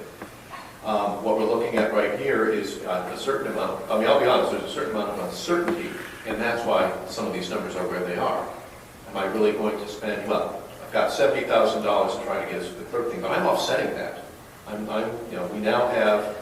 We still don't have final audits, but we have had enough work. We're working closely with the new auditors that I feel comfortable saying that we have unassigned funds that we can work with. I'm offsetting what I think is the maximum I can with that, and for an appropriate purpose. Next year, I would like to think I'll be able to bring you some more solutions. Right now, all I'm trying to do is do it right. I know my interview, I said I promised you stability and competence and not much more than that. And hopefully you're getting that much. Next year, maybe we'll have, I'll just pick on something else. Will I be able to find you, $100,000 in savings? Probably not. But we weren't able to do any real analysis of our utilities and technology this year. There just wasn't time. So you may recall our utilities, I'm just putting a flat percentage raise to make sure we have enough to cover it. And then we'll go figure out why we're spending what we're spending and how to spend less. Solid waste went up $38,000. Some of that's the raise at Marion Transfer, but some of that's making a lot more garbage.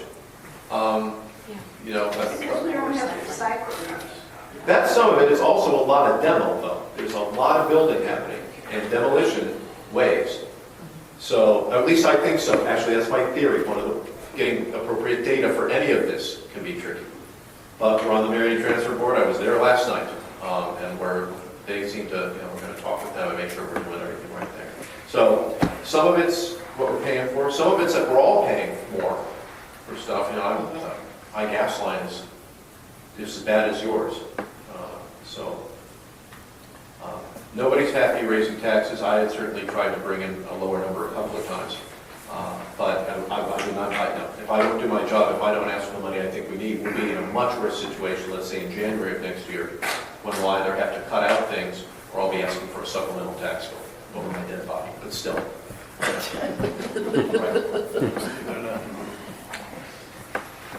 Would anybody like to make a motion or attempt to make a motion? I'll make a motion, we accept the 2026 budget as presented. Can I offer you that? Well, if I can offer that language, that's the correct language. To approve the budget of $7,032,655 in expense, of which $4,082,194 is for education, raising $3,939,541 in taxes. I'll make that motion. I'll second it. Did you want to repeat it? No.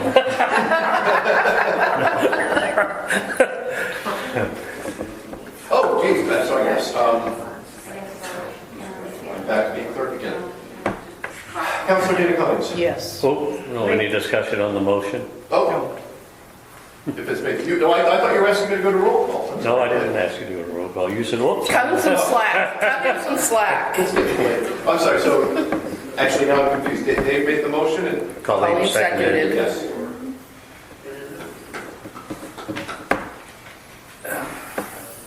Any further discussion on that motion?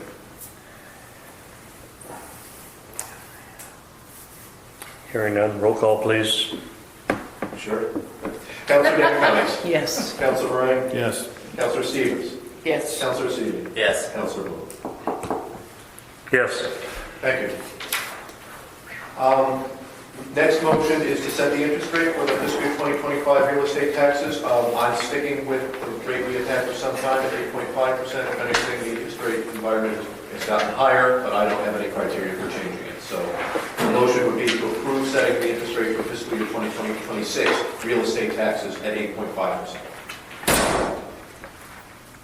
That was an adjustment to the agenda. Okay.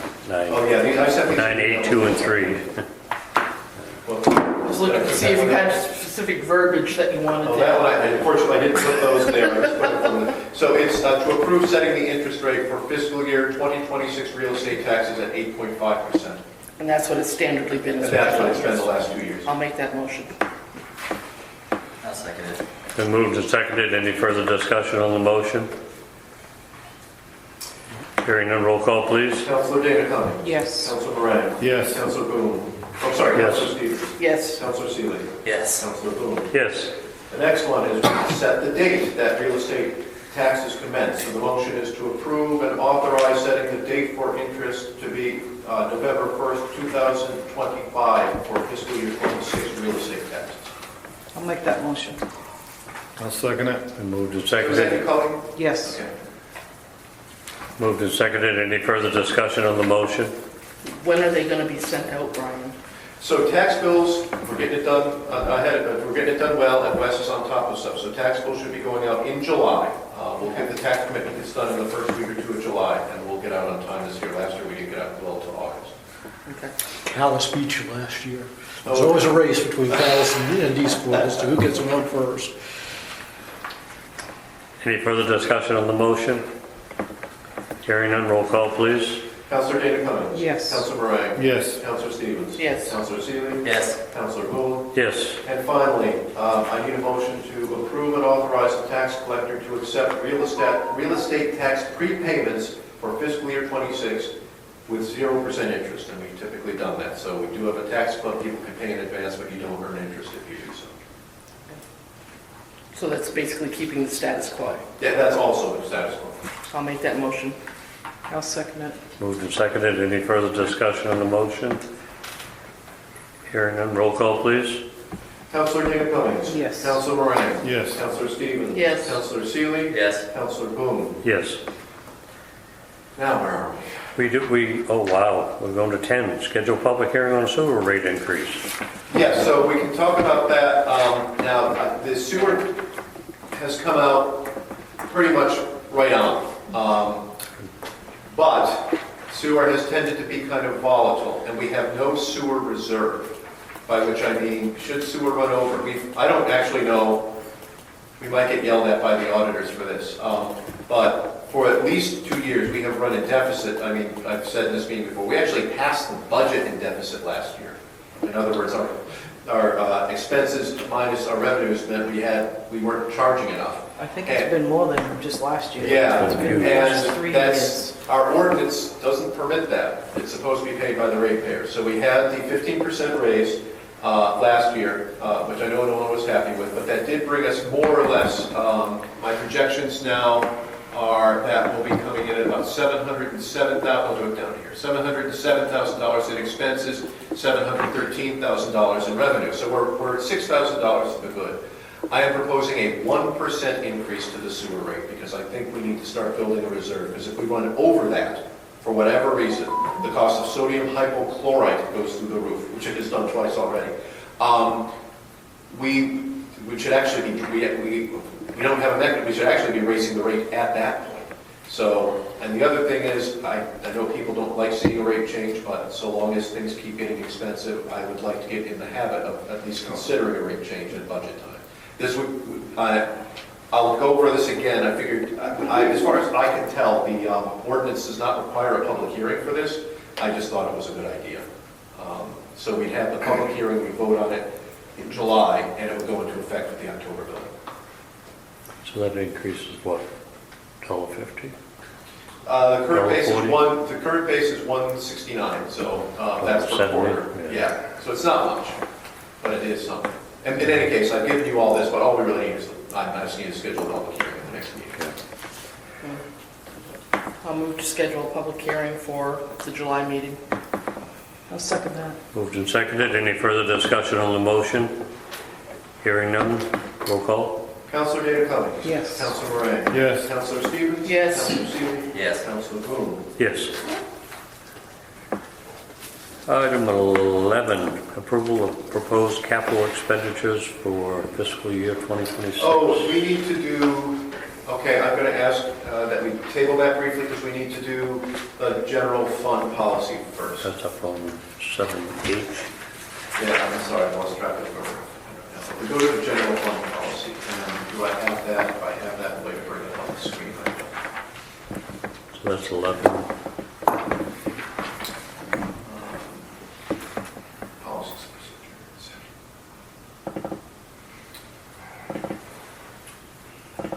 The general fund policy is considered best practice. Ours is extremely simple right now. I'll drag this over here. So the purpose of this is to state what should we keep in an actual surplus from year to year, what's now called unassigned funds. And that's separate from capital reserve, right? Capital reserve you actually can particularly spend. This is money you don't want to spend. The best rule of thumb I've been able to get from the auditors is somewhere between 1.5 and 3.5 months. The general idea is you certainly don't want to be having to take out tax anticipation notes from July to September while you wait for your taxes to come in. But you don't want to be sitting on so much money that it looks like you're trying to use it to invest with or anything like that. So this policy suggests that we maintain an unassigned fund balance containing an amount equivalent to 11 to 14 weeks. So it gives you some range there. I've included language that if at the end of the year we have more than 14 weeks of unassigned balance, we sweep it into capital reserve. I've been told that was a policy that the first iteration of BUD had put into place, but it was never written down anywhere. Not that I can find. I state that under normal circumstances, you fund it from excess revenues over expenditures, and that should you need to spend below that amount, you're not bound by saying you attempt to restore the balance to its minimum in the following year, and certainly within 3 years, and that any expenditure or transfer of funds from unassigned fund balance requires your approval. And the reason I want you to approve this first is that if you accept this, I'm going to talk about what I think we can do for a capital reserve, and we do have in excess of 14 weeks at this point. Well, we have in excess of, we have a lot of money, I'll talk about it when we get there, but I want to make sure we have the guidance in place for what we're doing. I'll make the motion to approve the general fund policy. I'll second. Moved and seconded. Any further discussion on the motion? Hearing none, roll call. Councilor Dan Cummings? Yes. Councilor Moran? Yes. Councilor Stevens? Yes. Councilor Seeley? Yes. Okay. And yes. I'll Oh, vote. yes. I'll vote. Thank you, guys. Stay on me. We're on to 7I, approval of the amendments to the internal control policy. Yes, this has to do with, we've just been going over internal controls. We have a very generic audit finding from our happily departed previous auditors that just say our internal controls policy is insufficient. So we did a very quick review, and all I've done, I fixed a couple of typos, but the primary change is under segregation of duties. And it's just about how we handle deposits and making sure that every step in the deposit is handled by a different employee. So the treasurer will prepare them, the city clerk will transport them to the bank, and the city manager will review them. Now, to be clear, actually in our current situation, we're kind of having to have, right now we're actually getting it so that Cammy can fill it out, Lita takes it to the bank, and I sign it. But if Lita got sick, we'd have to do our best with this. But and at any time, we try to avoid it that no one does two of these steps, certainly not next to each other. It reflects what we actually do, and it's a better thing. You'll be seeing more changes to this, but this was the most obvious problem we saw. Do I have a motion? I'll make a motion to approve the internal controls policy. I'll second. Moved and seconded. Any further discussion? Hearing none, roll call. Councilor Dan Cummings? Yes. Councilor Moran? Yes. Councilor Stevens? Yes. Councilor Seeley? Yes. And me? Oh, Councilor Coon! Yes. I skip over you and then I forget to come back to you. That's all right. There's something about letting the president go last, but... All right. As long as I get to go. So now we are, I think we are on to 12. City manager's report. Oh, no, we No. still have... Okay, let me get back to the agenda here. I'm sorry, I've lost track. We need to talk about... So I still have capital. So, okay. Oh, okay, that's 11. Approval of proposed capital Yeah, expenditures. This is something... I'm going to briefly propose this to you. We are getting, I know, getting very late into the day. This is a whole other additional thing, and it's not absolutely necessary we pass it today. But I wanted to talk about it, because if nothing else, we need to talk about the sidewalk ramp match, and that comes into this. So, yeah. So actually, if I just come back here, I'm going to do that. We'll just do it here. I'm not going to try to do a slide. So behind you here, this one's quick at least. So I want to be clear, whatever I talk about capital expenditure, we've already spent or are planning to spend money for Perkins Road, the acquisition of the youth center, and the Fish Pier Electric that's already been accounted for. We currently actually have this, only in the last month or so, $235,000 in capital fund. That's because the auditors went back to 23 and 24 and we had infrastructure lines that were unspent. And so those should have been actually swept right into capital right at the beginning. So they already did that. So good news, we have that out. So that's built in there. In the current lines, we have 66,180 left. When Perkins Road slid into the ocean, I authorized money out of the infrastructure reserve line. That's not super kosher, but that was the place I had $49,000 to pull from. And we got 19 of it back from the water district's insurance. So, and that, out of that, so there's a long story of 66,000 that will be able to sweep into that account now, more or less. So that gets us to there. Unassigned funds. We currently have a bit more than $2 million in the bank. Our current estimate of how much of that is unassigned is $1.1 million. Our fund policy is calling for between 11 and 14 weeks of unassigned. That means between 814 and 1,037. This part has just changed today, so I had chosen a target of 12 and a half weeks, so we could free up about $174,000 of additional capital. Now, back when we approved the budget, you'll recall I said that that $70,000 I was going to offset from unassigned. That's essentially another week. So as I have it right now with this number, we'll actually have 11 and a half weeks, which is still within our policy, of which 174 is going to go to capital reserve and 70,000 is now reserved to offset tax for that. I'm not going to talk about carry forwards right now because that's just going to make your head hurt. So that leaves us about 500, I'll go here, I'm sorry, one more thing. We have $98,000 budgeted for fiscal year 26, which we can sweep into capital reserve on July 1. And that's what you really should be doing with your reserves, unless you have some reason to think you won't be able to spend it. That gives us about $500,000 to work with. This is the page, actually, and you guys have this here, but this is the main thing I want to show you. Here's all the things I think we need to consider for our capital expenditure this year. The $147,000 remaining on the sidewalk grant. The $18,000 that had been committed for the Vanass grant, because that's not set aside anywhere. You committed to it, but it's not been earmarked anywhere. The City Hall generator, which I'm hoping we'll see in a month. We think it may be as much as $8,500 over the $20,000 grant amount, so we have to pay for that. Howie and I agreed out of our infrastructure amount to try to pave some sections of Adams, High Street, and Harris Point Road. That won't get done this year, but I'm just going to wrap that up into the capital plan.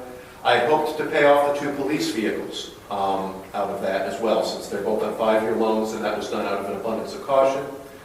I put $80,000 in for City Hall renovations. I have quotes on initial quotes on the roof that range from $40,000 to $55,000. I'll want to put that to bid, and then we have interior work, so I'm adding $80,000 to that. I had also put in $3,000 for professional services for the assessor and for the treasurer. We keep running into things we don't know how to do or don't know how to do correctly. We have people we have lined up who could come in and give us that. I could have put that in taxation, but it was a one-time expense. We're only going to do that this year, so I put it in capital. $418,000 in capital projects. So what that does, I'll go here. I believe we're at this 574,000 down. We're down to 155. Now, assuming we set aside $98,000 again in fiscal year 27, we're back up to 253,000. I'll just warn you right now, we have a revaluation to consider. We talked about going back to Parks and Rec. So we're going to look at projects that are going to cost a significant chunk of money. It's this pool of money that you'd be talking about spending on. And I presume this time next year I might have something more intelligent to say about what we should be putting in capital reserve. What I had hoped to ask for approval from you for today would have been for the transfer of the $174,000 out of unassigned funds into capital reserve. For the approval of this plan. Now some of this money is committed, right? If you approve the matches, well, you kind of have to spend the matches. I'm just putting them in the plan. But the payoffs, I have to come back to you to actually take out, to actually approve that. This is just a plan. You're not committed to it. However, we have so much going on tonight, and I'm just throwing this at you now. I would be happy tabling this for action to the July meeting, but I will ask you to, as the next item, vote on the sidewalk grant match, so that, because we cannot go to bid until you have approved that. But I want to get all of that out here so you get some idea what we were looking at, since I've referred to it so often tonight.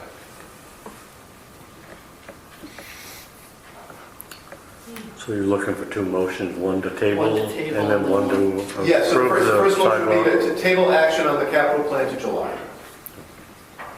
I'll make that motion. I'll second it. Moved and seconded. Seconded, thank you. Any further discussion on the motion? Hearing none, roll call, please. Councilor Dana Cummings. Yes. Councilor Moran. Yes. Councilor Stevens. Yes. Councilor Seeley. Yes. Councilor Booth. Yes. Second motion is to... Second motion is going to be to commit to a local match of $167,000 for the High Street sidewalk project. That's the motion. Now, to be clear, that's only another 140. We've already spent 20 of that. But they need to see that the total amount we're committing is 167. And to remind you, that just lets us go to bid. Should the bids come in somewhere insane, you're not required to accept them. But we are still in the place that if you wanted to walk away entirely, it's somewhat north of $100,000. I have to get a To specific. get nothing. Yeah. I'll make that motion. I'll second. Moved and seconded. Any further discussion on the motion? Hearing none, roll call, please. Councilor Dana Cummings. Yes. Councilor Moran. Yes. Councilor Stevens. Yes. Councilor Seeley. Yes. Councilor Booth. Yes. Now, where's that leave us? Now we're at 12. City manager's report, you don't want to hear me say anything else, I don't imagine. I don't know, well, I mean, I do have, you know what's going on, we've talked about it. We are hanging together. We are reaching out to a couple of folks who have been clerks before to help out, at least let us know what we don't know. I want to thank everyone for their patience, not now, but probably for at least another couple of months. In the immediate short term, if Lita gets sick, we close the window, so be prepared. There may be a couple of unexpected closings. We will not be staying open late on Thursdays any longer. We'll be closing at 4 just like every other day. We're cross-training everyone as best we can. The biggest issue is with motor vehicle stuff, but that requires state training, so we'll be getting that at the end of this month, at the beginning of July. Yeah, I could go on and on, but we're actually, we have a good crew. Lita has stepped up, she's working full-time now, and she's the one who's managing the window. And we're doing the best we can. We will make mistakes, and I will apologize right now if we make a mistake that affects someone down the road. We'll try to avoid making it significant ones, but we're doing the best we can. Thank you. Yes? I think we need to encourage people to use the online services if they can. Yes, I would love to do that. And of course, the most painful thing about that is that people could go online to do their registrations if the state wasn't handing out new plates. Perfect time. Yes, that's really frustrating. Birth and death records, if you don't need them immediately, can be done through the state. I would ask you to do that, particularly if they're post-1995, because we actually are not trained on that system right now. We're looking around. We're going to see if anything we could potentially ask another town to help with. If we can't process something or don't have the training, we'll find out what we can do, and I'll be authorizing people to work with that. We'll do everything we can. But the only thing I'm a little worried about right now is marriage licenses, because I'm aware that's a multi-step process. And right now, I don't have anyone who knows it. But we will learn it as fast as we can if we need to. Thank you, Brian. Item 13, council liaison updates and issues. I have some. Parks and Rec. Sunny Field is coming along well. We have a local resident who is not only making improvements to the dugout and benches, he's doing it all at his own expense. His own time, he has donated. Thank you so very much. So the committee thanks him, as does the council, I am sure. Bob Andrews has gotten people to grate the field, and we think we found someone who actually knows where the drainage pipes are. Oh. So that will be very exciting. Currently looking to resurface the tennis courts, as Chris was mentioning. She talked to Willie Suddy first, And he said filling the cracks is going to be no good. You've got to completely redo it. So that was the big project that she was talking to. She's talked to one guy and she's talking to another one, I think, to get some sort of a quote. It's not going to be like an official, right now they're not talking about an official tennis court topping, but like almost like a resurfacing of the asphalt and whatnot. So they're looking into that. They'll get some sort of a bid, unofficial. Colleen, you were asking about that. It's not like they're getting an official bid. She's just sort of asking to see what's out there. Because it is getting used. I mean, I see kids out there playing on the basketball court quite a bit. Another thing that they're looking at is the public beach access. They believe they have found another public beach access that we do not have on the city I map. received an email from Micah this afternoon. I'm assuming that's what it's about. Yes. I didn't actually Yes. read it, so I will look at that tomorrow. So if you go down to the Bayview Cemetery, Donnie already mows a section down there, and if you go a little bit further, it's reasonably easy to access. They are under the impression that that is in fact city, where the city already mows down a certain part of the I would be very patch. surprised otherwise. But So they are hoping to qualify that as a public access and get signage for it. So that's where Parks and Rec is. I have recently become more involved with the Disability Committee. I see Bertie and John here. We met on Monday and we looked some things up already. They are very much wanting to extend how to get access to the post office. The post office was built very long ago. It's not ADA compliant. The laws say that it doesn't necessarily have to be until they do major renovations. But that's a federal entity, and we are city, so we don't always mesh in that way. There was a simple solution they felt they could do to put a sign in the garden area, but the garden area belongs to the post office, so we have no say over it. So we've done some research about the protocol for the post office, so I'll be talking to Matt and then seeing if there's something that we can do to help our disabled get some sort of access in. Does that sound right, guys? Beautiful. And the age-friendly committee, it existed at some point in 2016. It was certainly part of the comprehensive plan in 2018. The disability committee sees an opportunity for them to mesh, to go and access some grants for things that they would like to see to make the city more accessible. They specifically would like to join in specifically for the AARP grants, and there are quite a few AARP grants that come to Maine, so this is a possibility. However, when we looked at it, the AARP frequently asked questions. You don't have to be a network of age-friendly states and committees, and you don't need to be a member of AARP even though the city of Eastport already is. So I think they're going to be able to, before they have, of course they have to come to us about asking, but I think they're going to be able to seek some things under that on behalf of the city, which is where they're currently looking.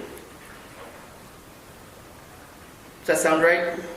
Yeah, is that an answer about whether or not we're going to be allowed to like ask to like officially absorb the duties so that we can have a continuance of what the old age-friendly committee was doing? I think you can do it without having the absorption. My recommendation also is that since it's been defunct for quite some time, I'm not sure we can even identify all who the active members are. I mean, we could, but we have to go back through all the minutes. Unless it's active, I think you could dissolve it, and the disability committee would certainly be within their rights to look at AARP projects and funding. My apprehension for that is that if you Sure. Yeah, I mean, if I'm allowed to talk about it, I don't know. Thanks. So I'm Brady Bellatine, I'm the chair of the disability committee. This is Lori Stone and John Morton, both of them are also members.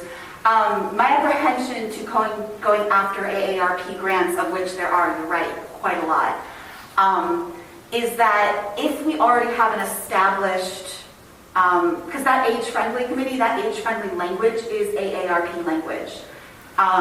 If we already have an established relationship with AARP, they've already put quite a bit of support towards us for creating the comprehensive aging in place plan. I think that was in 2018. My hesitance to abandon the age-friendly language is that it couldn't hurt to add it, and what is the harm in adding it, improving AARP? Hey, this is a continuance of the work that the city has already done, not something new, and not a different relationship. We're trying to continue that relationship. I think I've written quite a number of grants in my lifetime. I think that showing that our work in the Disability Committee has a shared scope with the former or current defunct, whatever you want to call it, AARP or Age-Friendly Committee. Showing our shared scope through that language, I think, is really valuable in the grant writing space. I think it would be more difficult to write new grants as a separate entity, as the Eastport Disability Committee. And I don't know that I have the capacity to redouble our efforts here, to redouble the efforts that have already been done. Let me look into that more. Okay. Let me look into that more. To me, what's the harm in using that language? I don't, even if we don't need it necessarily, I don't see that there's any harm in having it. I think that can only support our grant writing efforts. Let me look into it more. But thanks. That's my. I should note, we will lose our captioner in about 8 minutes. I guess I'll ask if anyone requires the captioning to be able to understand. One thing would be to invite people to the table if that's required. We just can't continue. The captioner is done at 8. So. The only other issue, Parks and Rec didn't officially hold a meeting this month because they couldn't figure out if they had a quorum or not. Okay. They weren't sure of what their membership actually was.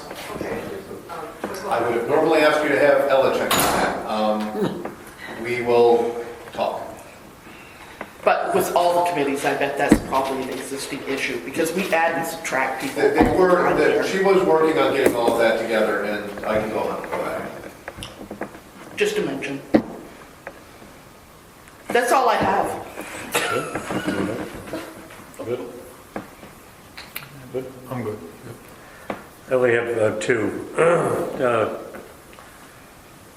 Liaison to the senior center. Senior center is coming along good. The kitchen has been pretty much redone. Halfway through, the plumber said, you probably ought to get the health inspector in here. Good move. He helped us change a lot of things before we get it all done. They are expecting, hopefully, to be done by July 1. July 4th, the parade committee, they always use it anyway for the place to change the clothes, go to the bathroom, have a drink, whatever they need to do. That's coming along very well. Probably in another week or so, we should have the walls all wall-boarded in, the kitchen cabinets up, and they'll do a big move on the furniture and the equipment and take it in. I stopped by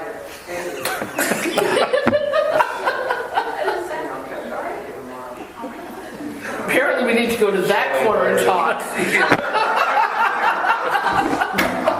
I don't know. It's like my mother.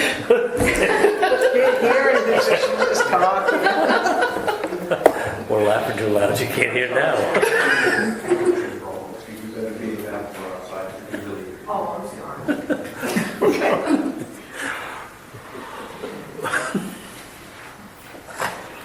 Oh, Lord.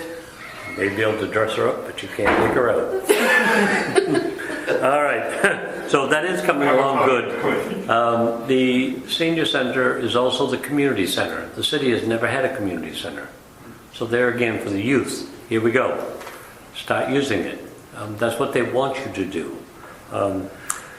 Is that going to be an upstairs, downstairs type thing, Billy? It is. Okay. And it can be both. I mean, it's a Girl Scouts have an activity and they want it upstairs, they can have it upstairs. Upstairs. It's going to be for the community, and that's what they want to promote. Much like the senior center is now, It's just going to be a much safer building. And it's coming along very well, I might add. A lot of people playing parts in this. The Pals dinner last Thursday evening, we did terrific. For a small community, I think we were upwards to closer to $10,000. 7,000 collected from the community-ish. We still have some money coming in. And there's a possibility of a match from the Masonic organization, which has been filed. And that will take about 2 weeks. We still need $300 from Port Authority, $300 from the bank to add to that. So depending on what we receive from the Masons, we could be over $10,000. Nice. So thank you to the community. Well done to the community. And that program out there is growing leaps and bounds, and Tessa's involved, and the airport association's involved, and some of the pilots and some past pilots. That is a great program. Couldn't be happier. This Saturday, please come to the fly-in out there at 11 o'clock. Bring some sun with you, because Saturday we want sun. That is going to be a terrific event.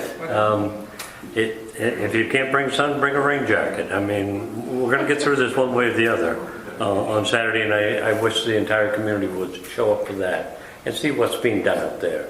It's growing quickly, and I'm very happy for it. So those are my updates.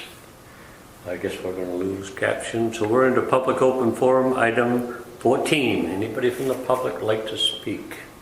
Say hello. Yes. Here we go again. We gotta have a movable mic. Yeah, this is me. Hi.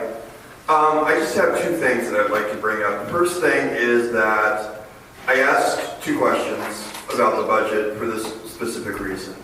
That we need to understand as a town, we are growing older. We might not want to do that, and we might want to, between now and say 2030, come up with a better plan of things. But that is where we are specifically right now. And the other thing is, we're probably looking at a shortfall, let's be honest. So we need to start planning better in the future. And this is no disrespect to Brian. This has been going on for about like 5, 6, 7 years in this town, where we just go from year to year, and it's doing the same things, making the same mistakes, and then saying, oh, but that's the way we've always done it. We cannot be doing that. It's going to be driving the people we get to manage our town crazy. I know Brian can speak to that more than I can.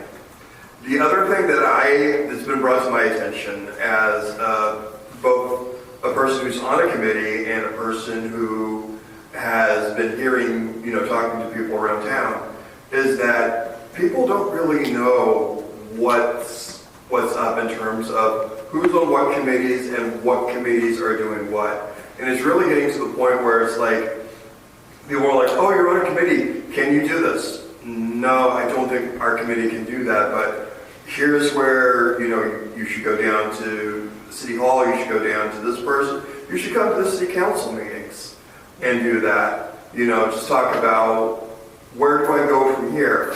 And it's to a point that I think I would like to recommend to city council as a citizen and as a person on a committee, that you look at the committees in this town, and by January of next year, make sure everybody's got a clear mission statement, like we at the Disability Committee have. Make sure that they have a structure and organized, so that when somebody says, hey, who do I go to for this, they can go to for that. And at the same point, when you guys are discussing, like, what do we do about this? Hey, we've got a committee that we can throw this to and say, hey, look at this, see what you guys can come up with, and get back to us. That's what committees are there for. And I feel like for the last year that I have been on the Disability Committee, it's been more adversarial than it has been beneficial. We got, like, when I first got on the committee, we got crosswalks painted. We got to the point where we were looking at grants, and then we stalled out.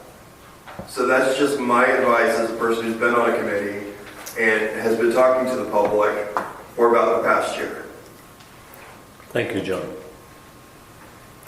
Anybody else from the public like to speak? I'd like to say something. This is just regarding a few details that seem to be missing from the agenda items that were pushed to next month. Just for clarification, what specific changes to the firearms, skateboard, and motor vehicle ordinances will Councilor Seeley be asking for next month? That will probably come out next month. Right, but there's not going to be like a public hearing about it or anything? And Any ordinance No, they will. requires a public hearing before it's voted on. So this is preliminary discussion, and should they decide to move forward, then the language would have to be specified in a public hearing. Okay, because I'm asking because whenever we've submitted agenda items, the city has always required us to say what we're asking for, not just there's a change. The charter is very clear that councilors can place any item on the agenda they wish. Okay, so we're not going to know that until it actually is voted on and happens. Well, No, it's not going to be voted on. The hearing. Like I said, you'll need a public hearing, so they get to discuss.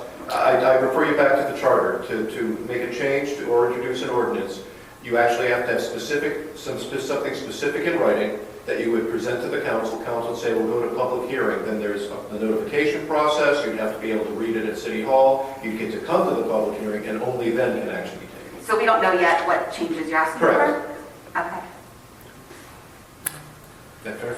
Anyone Sure. else? Very well.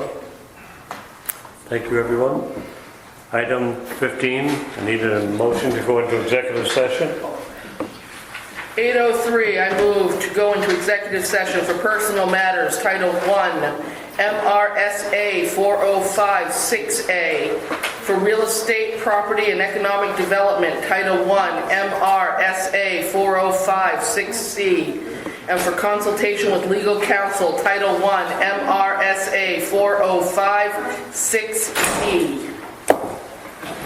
Do I have a second? I'll second that. Moved and seconded. Any further discussion on the motion? Hearing none. Roll call, please.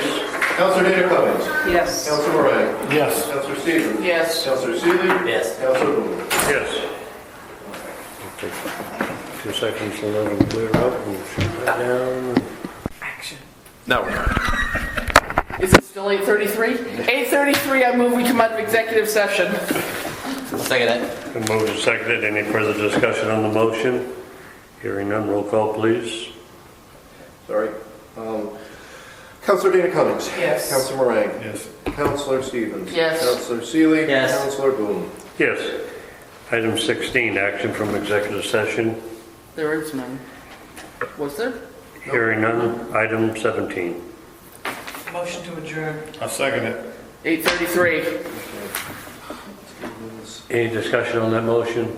Hearing none. Roll call, please. Councilor Dana Cummings. Yes. Councilor Moran. Yes. Councilor Stevens. Yes. Councilor Seeley. Yes. Councilor Boone. Yes.